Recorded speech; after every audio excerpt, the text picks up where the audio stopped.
tablets. If you're new to the channel, which surprisingly my last video got a lot of support, so for all the new people, hello, I'm Lucas. Nice to meet you. You might not already know that I have a huge addiction to e-readers. I love e-readers and I love Kindles, but for those of you who are students, you might just use your iPad or your phone, and that's perfectly fine. But you may be wondering, Lucas, why do you use 2 tablets daily when you have one good one right here? Why are you using this tiny, puny, shitty one right here? That's what I'm going over. Today we're going to talk about the benefits of using a Kindle. So let's go over pros and cons right here, and I have my pros and cons on my other computer. So what can an iPad do? Let me pull out the iPad. iPad. What does this do? This plays media. I can take notes on here with good notes. I can play games. I can fully utilize the App Store to download whatever the fuck I want on it. It's a part of a massive ecosystem, so I can connect this thing to my watch, to my phone, to my computer if I still use the MacBook. I can read books on it. I can mark off PDFs on here on good notes, and I can check emails on here. I can browse the web. I can do everything on this. But you may be wondering, okay, this can do everything. Well, what does this do? This reads books. And that's it. It reads books. It can poorly access a web browser, and it's a part of the Amazon ecosystem. So let's think about what the iPad doesn't do, because there are cons to this, and this is a con in my book. It doesn't have an e-ink screen. What is an e-ink screen, you may ask? This is an e-ink screen right here, baby. See this matte finish?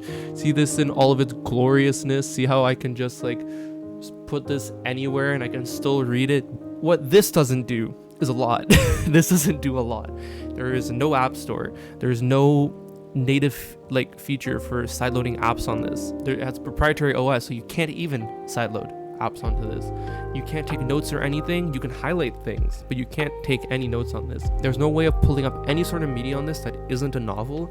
It's a slower device that can't do much aside from reading books. But let me talk about why those cons don't matter. The Kindle on paper, when you compare it side by side to the iPad, is a bad device in my opinion. It's small, it's sluggish, and it doesn't have a lot of purposes aside from just reading books. Although society can lead you to believe that having a device that can do it all is more beneficial for you and your workflow and your personal life and your everything life, I'm here to explain why this isn't the case.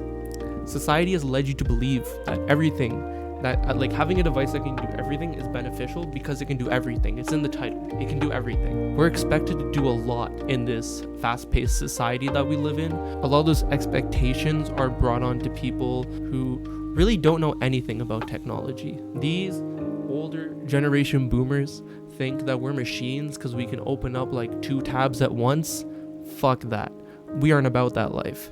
In reality, if you want to get something done and you want to get it done right, you're going to need to do it in a deep state. And this is where we can implement the idea of digital minimalism, which is something that I have talked about quite a bit before. And you haven't read the book Digital Minimalism, I would highly recommend it. I think it's a really good and necessary book in our generation. You don't really need to have a device that does it all. You're most likely growing a dependency on your device without even realizing it. But this is when you can implement digital minimalism into your life, because as you can see, this can get out of hand. The idea of digital minimalism is just having a healthy relationship with your devices, which is very good. And you can do this in many ways. You can set restrictions on your devices to make sure that you don't use them for too long. Delete apps just to make sure that you don't spend too much time on your phone. Other people in the digital minimalism space buy different devices that make it so then that they're more restricted to what they do. And I will show an example right here of all my fucking devices that I have right here. So this is an iPod I use for school. This is another iPod I use for school that's broken. Those are some devices that you can just sort of buy and then experiment with digital minimalism with. In terms of reading, people can read on their iPad or they can read on their Kindle. So before I talk about why I have the Kindle and why I think it's better for reading, let me talk about why I have both in the first place. So the main reason why I have an iPad in general is just for taking notes. I did not get this at all for everything else that it does. all I do on here is take notes. Like that's only one of my pages. I have so many other folders of just taking notes. All I do on here is take notes. This is really beneficial to me because I have really bad problems with organizing myself. So having a device that can just help me organize myself is really useful. And that's where my relationship with my iPad stands. I only use my iPad for taking notes because I don't like the screen for reading. I don't like reading off of LCD screens. It hurts my eyes in the long run, and I can't read outside, which is a big, huge benefit to the Kindle. The Kindle is like, this is where the big guns come in when it comes to reading, okay? I couldn't read for the longest time because I had undiagnosed ADHD. Wait, fuck, my computer turned off. And once I got that settled over with, and then I started like reading language textbooks on my Kindle, it was like, ooh, it was so good. It felt so good. It felt so free.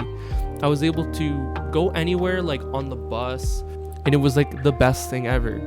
And with the matte e-ink screen, it just makes it so good to read because it doesn't hurt your eyes at all. You're having like no light being shined into your eyes. It refreshes on its own panel, and it's just super, super clean for reading. You could, like in the default Kindle OS, you can even like highlight parts of like your book and like make notes on it.